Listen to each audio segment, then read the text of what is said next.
नमस्कार, मी विनोद काळे. तुम्ही पाहत आहात महाभूमिका. शरद पवार राष्ट्रवादी काँग्रेस पक्षाचे प्रदेशाध्यक्ष आमदार शशिकांत शिंदे हे आज जालना शहरामध्ये आलेले आहेत. कार्यकर्ता मेळावा घेतल्यानंतर त्यांनी विविध मागण्यांसंदर्भात जिल्हाधिकाऱ्यांना निवेदन दिले आणि त्यानंतर पत्रकारांशी संवाद साधला.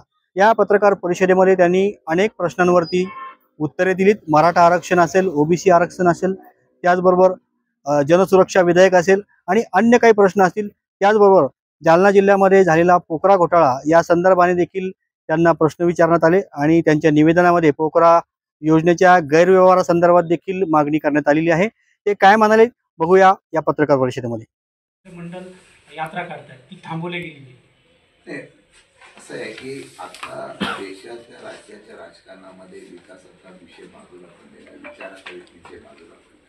दुर्दैव आहे महाराष्ट्रामध्ये, देशामध्ये धार्मिकवाद वाढवला जातो राजकारणात, ही आमच्या महाराष्ट्राची ओळख. मग काय केलं जातं, आज एका विशिष्ट समाजाला विभागणी करायची आणि समाजामध्ये तेढ करून राजकारण करायचे उलटू वाढले.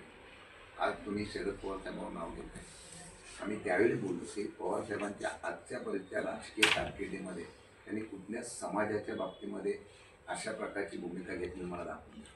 डॉक्टर बाबासाहेब आंबेडकरांच्या असलेल्या मराठवाडा विद्यापीठाला नाव दिलं ना, परत त्यावर किती विरोध झाला. मंडल आयोग लागू केलं ना, कोणी केलं असतं पहिलं राज्यामध्ये देशामध्ये पहिलं पवार साहेबांनी लागू केलं. तर समाज घेतलं ना, तिथलं आहे की भाजप हे जाणीवपूर्वक त्यांना तिथे पवार साहेबांची राज्यामध्ये हाच एक नेता आहे की त्यांची खुर्ची त्यांची सत्ता घालू शकतो. म्हणून नियोजन पद्धतीने समाजामध्ये तेढ कशी निर्माण करायची आणि आपली सत्तेची पुढे आमचं आजही आव्हान आहे. तुम्ही विकासावर करा. आज मला 2.5 वर्षांमध्ये 2 वर्षामध्ये एकदा तरी विकासावर कुठल्या प्रकारचं सरकारच्याकडून धोरण द्यायला लागेल. कुठलंही धोरण. आता महिलांच्या बाबतीमधला निर्णय झाला, त्याला आता चाळणी लावायला सुरुवात केली. कर्जमाफीच्या वेळेला बोलतात तुम्ही जे आश्वासन दिले त्याच्यावर कुठला निर्णय घेतला, कुठलाही निर्णय घेतला. आणि तुम्हाला असं म्हणायचं की आता देवेंद्र फडणवीसांनी काल परवाची बैठक घेतली आणि त्या डॉक्युमेंट तयार केलं की 1947 मध्ये आपले देश महासत्ता होणार वगैरे, त्याच्यावर तुमच्याकडे त्याच्यावर दुमत नाही. कुठली डॉक्युमेंट महासत्ता होणार? राज्य आणि केंद्र सरकार आपल्या भारत ही महासत्ता होणार म्हणून जे विकासाची स्वप्न रंगवतोय ते खोटे आहेत असं म्हणायचं. त्यांनी सांगावं कसं होणार नाही. मला कसं विचारतं, मी सत्य आहे. त्यांनी सांगावं. आता अमेरिकेची आपली फारकत झालेली आहे. एकतर राष्ट्रांची मैत्री केवळ केली आहे, ते राष्ट्र किती तुम्हाला सहकार्य करणार. आता या सर्व गोष्टी आता जे धोरण काल परवा मुख्यमंत्र्यांनी डिक्लेअर केलं, धोरण त्याच्यामध्ये 1 नंबरला भगवद्गीता, 2 नंबरला बायबल, 3 नंबरला कुराण, 4 नंबरला मग याच्यावर प्रगती होत असेल देशाची तर मग मला त्यांचा मुद्दा हे सगळे ठाकूर आहे सांगते. आता परवा जो GR काढला मुंबईला मराठा आरक्षणाचा, तुम्ही समाधानी आहात? नाही, आता समाधानी सर्व समाज ज्यांनी आंदोलन केलं ते समाधानी असतील. आम्ही कसं सांगायचं ते समाधानी असतील तर मी कसं सांगणार नाही. हैदराबाद गॅजेटच्या बाबतीमध्ये जे लोक नोंदी नव्हत्या त्याच्या संदर्भामधला त्यांनी ते लाभ होतील अशा प्रकारची परिस्थिती आहे. दुसऱ्यावरला ते सांगतात ओबीसीला कुठेही धक्का लागणार. आमचं म्हणणं तसंच होतं की ओबीसीचा कोटा वाढवून तुम्ही केंद्रातून अशा प्रकारचं आरक्षण दिलं तर ते टिकू शकतो. आता ते देतील नाही देतील. आता बंजारा समाजाचं आंदोलन सुरू झालेलं आहे, त्यांची मागणी आली. धनगर समाजाचं आंदोलन सुरू झालं, त्यांचं मागणं आले. त्यानंतर मला वाटतं लिंगायत समाजाचं आंदोलन सुरू झालं, त्यांची. काल एकनाथ शिंदे असं संभाजीनगरनं म्हटलं की याच्यामध्ये नवीन काही याच्यात काही नवीन नाही. आता त्यांच्यात एक मत होत नसेल तर मला कसं विचार त्यांचं मत त्यांच्यामधल्या वादाचा तिथं फटका समाजाला पडतोय, वेगवेगळ्या समाजाला. माझं आता असंही म्हणणं आहे, कारण ते म्हणाले ह्याच्यात नवीन काय दिलं नसेल तर एक पद्धत फक्त निश्चित केली एवढं. पद्धत हा नियम जुनाच आहे. प्रमाणपत्र देण्याची एक विहित पद्धत करण्यासाठी काढलेला आहे. आता त्यांच्यामुळे हे सांगतायत की आम्ही कुठेही तसं करणार नाही. एकनाथ शिंदेबद्दल ती पद्धत जुनी आहे, फक्त ते मी सांगितलं ते इम्प्लिमेंट केलं जातं. एकनाथ शिंदे इथं का आलेलं नव्हते मला माहीत नाही मध्यंतरच्या काळामध्ये.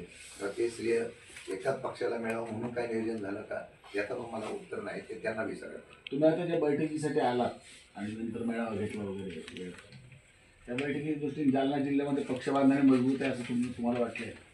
कुठे पक्ष बांधायच्या बाबतीमध्ये मी आजही कुठल्या प्रकारचे पक्ष मजबूत असं मी अख्ख्या महाराष्ट्रात समजत नाही. शून्यातून आम्ही पक्ष बांधला पाहिजे. ठराविक जे आम्ही सगळे राहिलेले आहेत त्यांना घेऊन लोकांचे विषय घेऊन आम्ही पक्ष बांधण्याच्या संदर्भाचा प्रयत्न केला.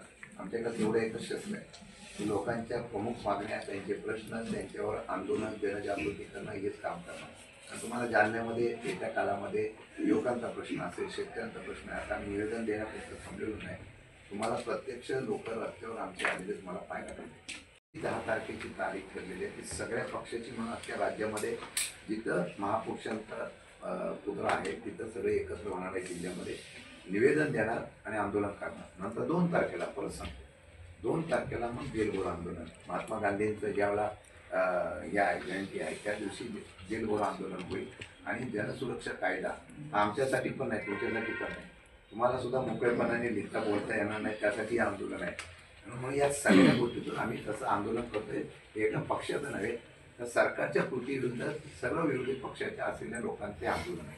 सर, पोखरा योजनेमध्ये जालना जिल्ह्यामध्ये लाखोंचा नाही होतं कोटींचा भ्रष्टाचार झाला.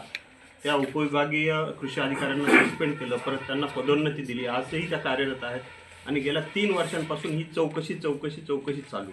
40 जणांची समिती येते पण अजूनही त्याचा निकाल लागलेला नाही आणि तुम्ही परत तोच विषय आता आज घेतलेला आहात. तर कसं हा काय विषय आम्ही नवीन जिल्हाधिकारी आल्यामुळे त्यांच्याकडे दिलेला आहे. पोखरा नव्हे तर महाराष्ट्रामधल्या सगळ्या खात्यामध्ये प्रत्येक ठिकाणी भ्रष्टाचार झालेला आहे.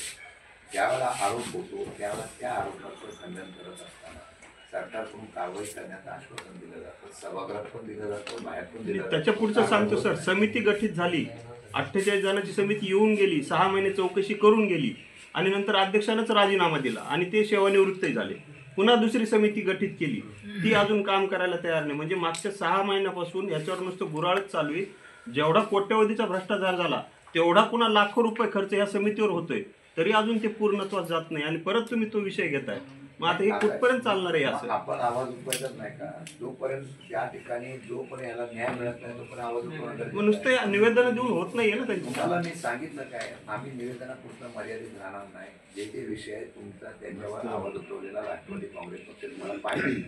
सर, तुम्ही आता जिल्हाधिकाऱ्यांना भेटला, तुमचा पहिला मुद्दा आहे की शेतीचं जे नुकसान आहे, तुम्ही काही सांगितलं का? मे महिन्यापासून आतापर्यंत किती ठिकाणी पंचनामे झाले, किती नाही, प्राथमिक चर्चा तरी आम्ही सांगितलं मे महिन्यापासून पाऊस कधी सुरू होत नव्हता. मे महिन्यापासून पाऊस सुरू झालाय, आतापर्यंत पाऊस चालू होता. आमचं एवढंच म्हणणं आहे की या बाबतीमध्ये बांधावर शेतावर जाऊन नुकसान भरपाईचा पंचनामा की त्या याच्या पद्धतीने जे होते नुकसान भरपाई ते होऊ नये, त्याची पाणी होऊ नये, त्यांच्याकडून अहवाल घेऊ. आमचं म्हणणं आहे सरकारचा निकष सुद्धा बदलला पाहिजे. तो 65 मिलीमीटर पाऊस पडल्यानंतर जो ओला दुष्काळ जाहीर करायचा असतो तो ह्याच्या पकडू नये. हल्ली पाऊस सलग पडत नसतो, तो एकदमच एवढा पडतो, तो 5-10 दिवसाचा पाऊस एकाच वेळा पडून जातो. ते निकष बदलण्यासाठीच आमचं म्हणणं आहे की नुसतं जालन्यापुरतं नव्हे, महाराष्ट्रामध्ये हे निवेदन दिलेलं असलं तर पवारसाहेबांच्या उपस्थितीमध्ये जे मोर्चा होईल त्यावर सरकारकडे, मुख्यमंत्र्यांना आम्ही हे निवेदन देऊ आणि त्याच्याबद्दलचा न्याय मागण्याची भूमिका आम्ही करतो. नाही, बऱ्याच लोकांना घेतल्यामुळे ते सत्ता टिकवणं तारेवरची कसरत झालेली आहे. त्यामुळे कमी लोकांच्या आता सत्ता दिली तरी प्रश्न उभे राहणार. अजित पवारांचा एक व्हिडिओ सध्या सोशल मीडियावर व्हायरल होतो. करमाळच्या आहेत त्यांना मी DCM बोलतो तुला अशा पद्धतीने त्यांनी एकदा आत्मक्लेशही केला होता अशाच एका प्रकरणात. तुमच्या पक्षातून ते तिकडे गेले होतं, काय सल्ला द्याल तुम्ही? आता मी कसं सल्ला देणार? त्यांना मी सल्ला कसा देणार?